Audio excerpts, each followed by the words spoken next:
Hello दोस्तों, नमस्कार। स्वागत है आप सबका अपने यूट्यूब चैनल स्टडी कैफे पे।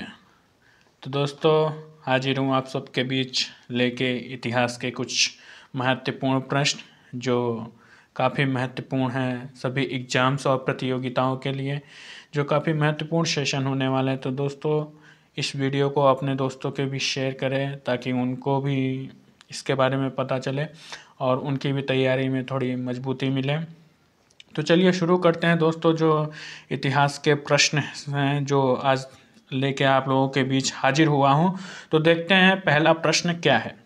विच of the following metals was not known during the Indus valley civilisation.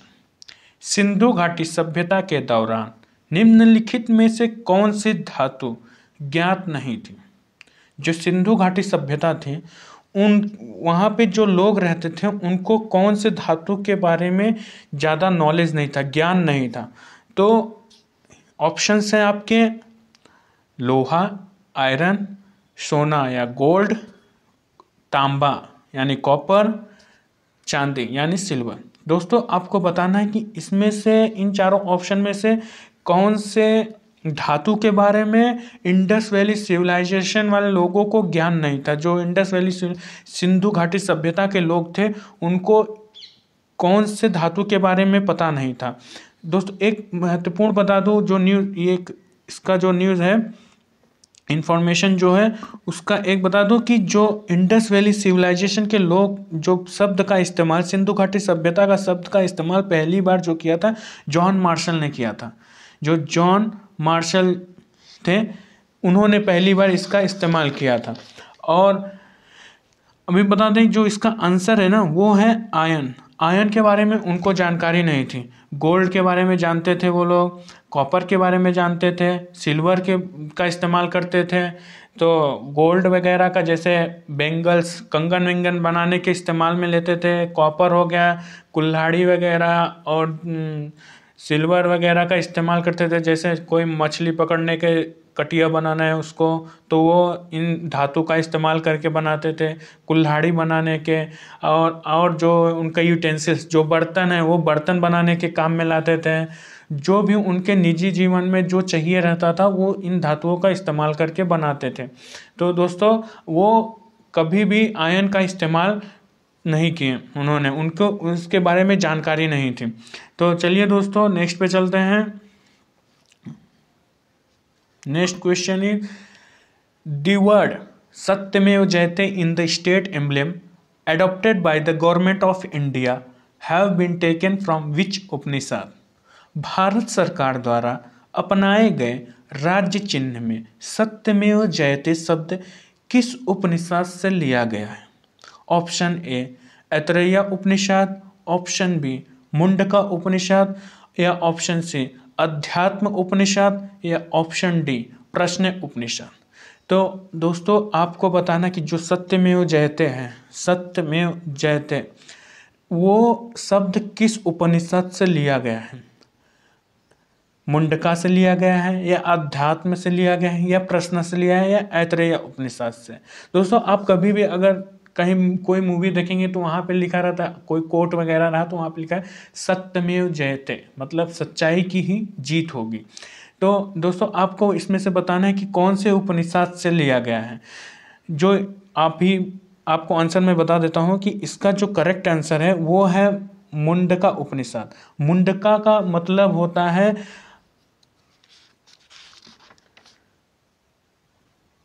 मस्तिष्क का आध्यात्मिक शक्ति का प्रदान करने वाला। मस्तिष्क जो हमारा है उसको आध्यात्मिक ज्ञान प्रदान करने वाले को ही, या शक्ति प्रदान करने वाले को ही मुंडका बोलते हैं। मुंडका का मतलब होता है।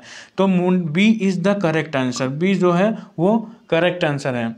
और अगर थोड़ा एडिशनल फैक्ट बताऊं इन अध्यात्म जो उपनिषद है, तो अध्यात्म उपनिषद जो यजुर्वेद के अंतर्गत आता है, ये संस्कृत भाषा में लिखा गया है। और प्रश्न उपनिषद भी संस्कृत भाषा में लिखा गया है जो अथर्ववेद के अंतर्गत आता है।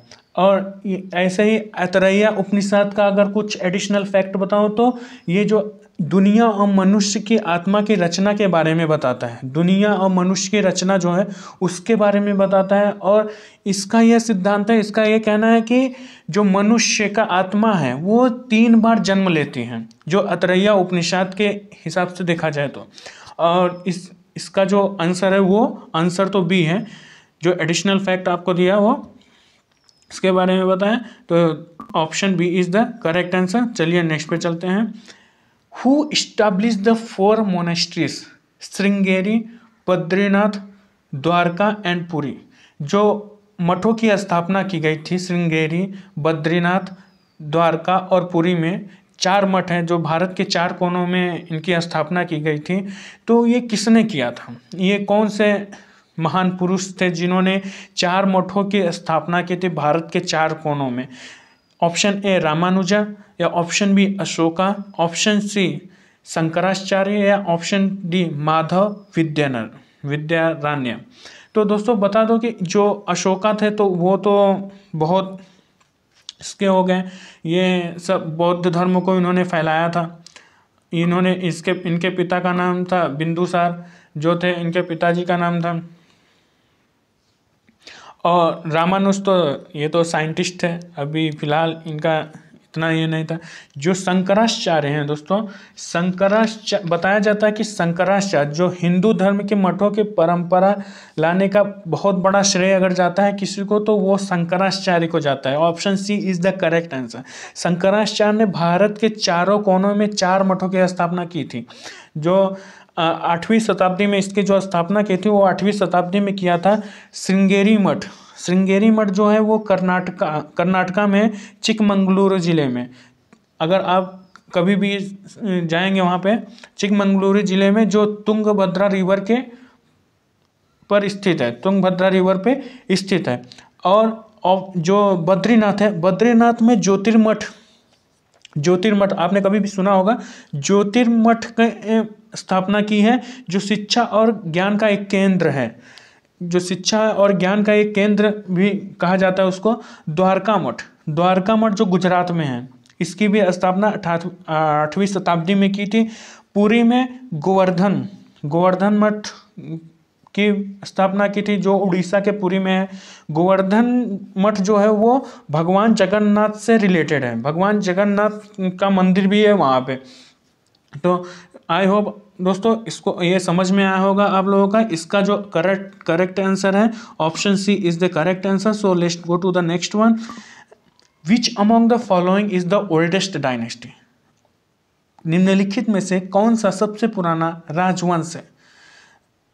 Option A Maurya, option B Gupta, option C Kushan, या ऑप्शन डी कण्वा। दोस्तों बता दें मौर्य डायनेस्टी जो थी उसके संस्थापक जो थे वो चंद्रगुप्त मौर्य थे। चंद्रगुप्त मौर्य ने मौर्य डायनेस्टी की स्थापना करी थी, जो 321 से लेके 185 BC तक इनका चला था कार्यकाल। जो राज्य था, साम्राज्य था इनका मौर्य एम्पायर का जो साम्राज्य था वो 321 से लेके 385 BC तक चला था। और गुप्ता डायनेस्टी था जो वो उसके जो संस्थापक थे चंद्रगुप्त थे। चंद्रगुप्त जो 319 इनकी जो ये थे 319 से लेके 340 AD तक, सॉरी 540 AD तक था। तो इसका जो संस्थापक थे गुप्ता एम्पायर के वो चंद्रगुप्त थे।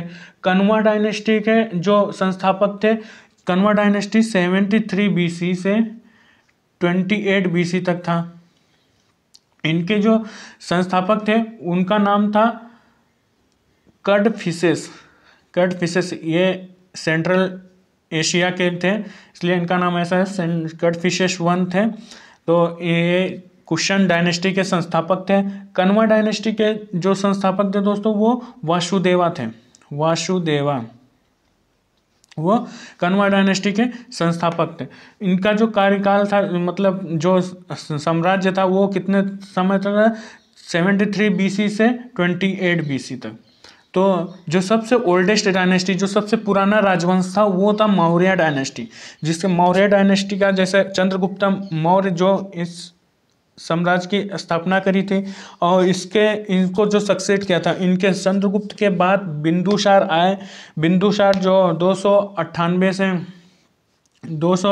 से 273 तक चला इनका कार्यकाल। फिर आते हैं अशोका, जो मौर्य डायनेस्टी के मौर्य इनको आगे संभाला अपने पिताजी के जाने के बाद। बिंदुसार का बेटा जो अशोका था, अशोका का पिता का नाम था बिंदुसार। तो वो 268 BC से लेके 233 BC तक थे, इन्होंने कार्यकाल संभाला था। तो इसका जो आंसर है दोस्तों वो मौर्य डायनेस्टी इज द सबसे पुराना राजवंश, ओल्डेस्ट डायनेस्टी जो था वो मौर्य डायनेस्टी। तो दोस्तों चलिए नेक्स्ट पे चलते हैं। Next, who was the founder of Karna dynasty. दोस्तों कर्ण वंश का संस्थापक कौन था? जो कर्ण वंश था उसका संस्थापक कौन था? अगर आपने ध्यान से सुना होगा तो अभी पिछले क्वेश्चन में मैंने बताया कि कर्ण वंश का संस्थापक कौन था। तो ऑप्शन जो सी है, इसमें ज़्यादा एक्सप्लेनेशन देने की जरूरत नहीं है। Option C is the correct answer, Vasudeva. Vasudeva जो थे वो कर्ण वंश के संस्थापक थे। चलिए दोस्तों नेक्स्ट पे चलते हैं। Who was the founder of Vikramshila Bihar. जो विक्रमशिला बिहार के संस्थापक थे, जो विक्रमशिला यूनिवर्सिटी थी उसके संस्थापक कौन थे? ऑप्शन है धर्मपाला, गोपाला, नागपाला या महिपाला। तो दोस्तों आपको बताना है कि इसमें से करेक्ट आंसर कौन सा है। गोपाला जो है ना वो पाला डायनेस्टी के संस्थापक थे। पाला डायनेस्टी के संस्थापक जो थे वो गोपाला थे। और गोपाला के बेटे थे धर्मपाला, जिन्होंने विक्रमशिला बिहार, जो विक्रमशिला बिहार यूनिवर्सिटी की स्थापना इन्होंने की। जो संस्थापक थे विक्रमशिला बिहार के वो ये धर्मपाला थे। और इन्होंने जो नालंदा यूनिवर्सिटी को रिवाइव किया था, मतलब फिर से इन्होंने बनाया था उसको। जब एक मुस्लिम लीडर ने उन्होंने आक्रामक होकर उसको तोड़ फोड़ कर दिया था उसमें, तो उन्होंने इसको फिर से एक तरह से बोल सकते हैं मरम्मत कराया था। उस यूनिवर्सिटी का, नालंदा यूनिवर्सिटी का मरम्मत जो करवाया था वो धर्मपाला थे। और विक्रमशिला बिहार के जो बिहार है उसके संस्थापक धर्मपाला थे। तो option A is the correct answer. So let's go to the next one. The Ajanta painting belongs to the which dynasty, which period? Harappan period, Mauryan period या बुद्धिस्ट पीरियड या गुप्ता पीरियड? जो अजंता पेंटिंग थी वो किसके समय की थी? तो दोस्तों बता दूं, अजंता पेंटिंग जो है वो अजंता केव से, जो औरंगाबाद में है, महाराष्ट्र का एक जिला है जो औरंगाबाद है, वहाँ पे ये उपस्थित है। वहाँ पे केव से, जो पत्थरों को काट के केव बनाया गया है, गुफा जो होता है गुफा बनाया गया है, तो उसके अंदर पेंटिंग की गई है। तो ये जो पेंटिंग की गई ये किसके समय की गई थी? तो ये गुप्ता पीरियड के टाइम पे की गई थी। गुप्ता पीरियड था उसके टाइम पे की गई थी। तो option D is the correct answer. ध्यान रखना दोस्तों, काफ़ी महत्वपूर्ण प्रश्न है और इसको चैनल को सब्सक्राइब भी करें। चलो नेक्स्ट पे चलते हैं। Which one of the following pair is not correctly match? निम्नलिखित में से कौन सा युग्म सही सुमेलित नहीं है? ऑप्शन ए Hoysalas, Dwarasamudra. Option B Kakatiyas, Warangal. Option C Pallavas, Devagiri. Option D Chalukyas, Kalyani. दोस्तों अगर पता होगा कि ये जो डायनेस्टीज है जैसे पल्लवास, ककातियास, चालुक्यास, होयसालास, इनकी अगर आपको कैपिटल पता होगा तो ये आप आसानी से सॉल्व कर सकते हैं। इनकी जो राजधानी थी, जो ये साम्राज्य थे, इनके जो वंशज थे, अगर इनकी आपको राजधानी पता होगी, अगर आपने इतिहास कभी पढ़ा होगा, अगर तो ये आप चुटकी बजाते हुए सॉल्व कर सकते हैं ऑप्शन क्वेश्चन को। जो होयसालास था इसकी राजधानी द्वारा समुद्रा थी। ककातियास और इसके जो संस्थापक थे उसका नाम बताइए दोस्तों, अगर आपने पता है, आपको पता है तो। जो होयसालास थे उसका कैपिटल थे द्वारा समुद्रा, और ककातियास वारंगल। इसके जो संस्थापक थे वो थे रुद्रदेवा वन इसके संस्थापक थे। और जो पल्लवास हैं, पल्लवास का जो कैपिटल था, राजधानी थी, वो दोस्तों देवागिरी ना हो के कांचीपुरम कांचीपुरम, इसकी जो राजधानी थी कांचीपुरम, तो ये गलत हो जाता है। तो और चालुक्य की जो राजधानी थी वो कल्याणी थी। तो ऑप्शन सी है जो करेक्ट आंसर है, इसका आंसर होना चाहिए था कांचीपुरम।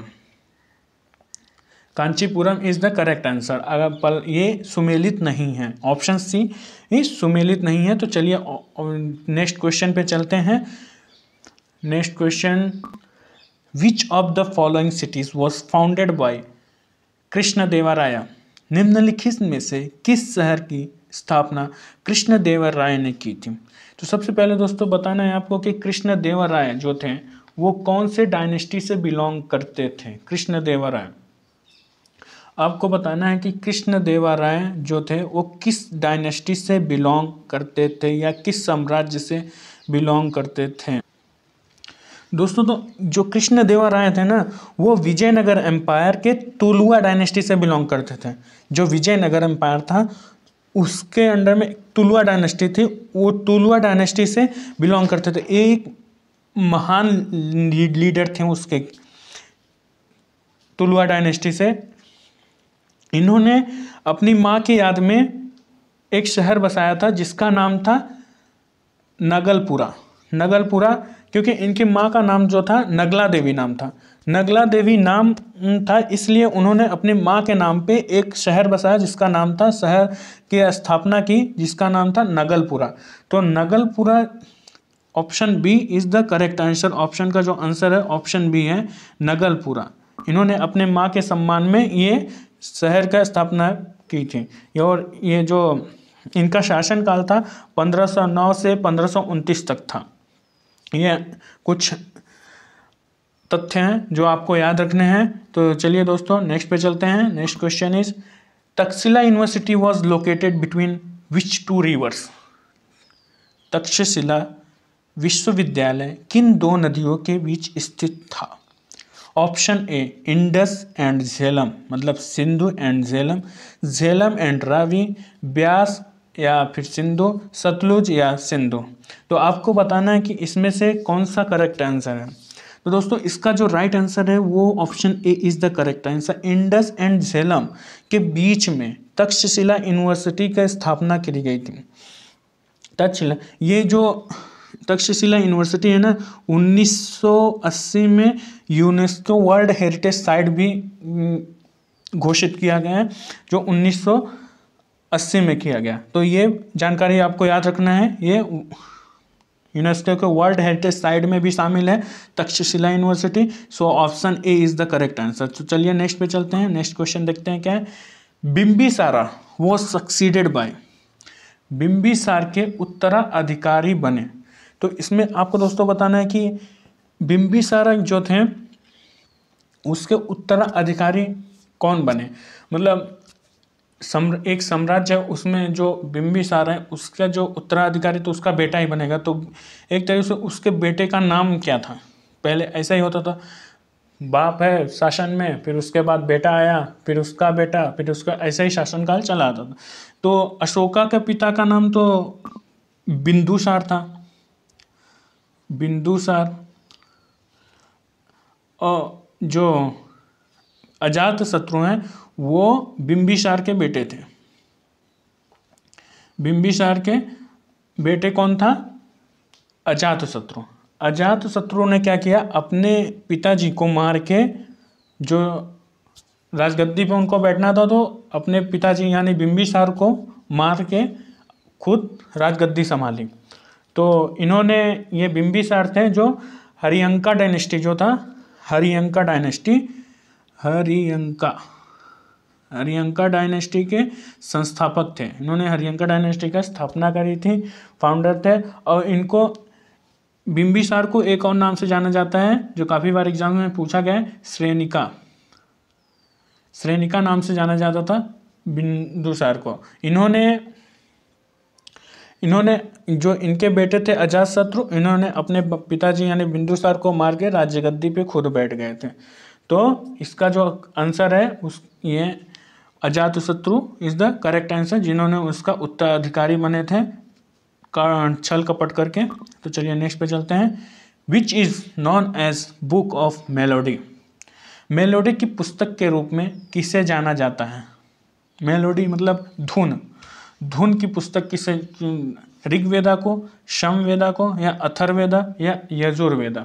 तो दोस्तों बता दें जो ऋग्वेदा है ये सबसे ओल्डेस्ट वेदा है, मतलब सबसे पुरानी, मतलब प्राचीन में अगर जाना जाए तो ऋग्वेदा में आती है। इसमें क्या है, 1028 हाइम्स यानी भजन है, और जिसको हम सुक्तास बोलते हैं, SUKTS, सुक्तास बोलते हैं। और 10 ये इसका ऋग्वेदा में 10 बुक है जिसको मंडलास बोलते हैं। 10 बुक्स हैं, 10 किताबें हैं तो उनको मंडलास बोलते हैं, मंडलास। और जो समवेदा है इसको मेलोडीज, धुन या मंत्र, इनके इसको जाना जाता है। तो इसका जो करेक्ट आंसर है वो समवेदा है। अथर्ववेदा जो है, अथर्ववेदा में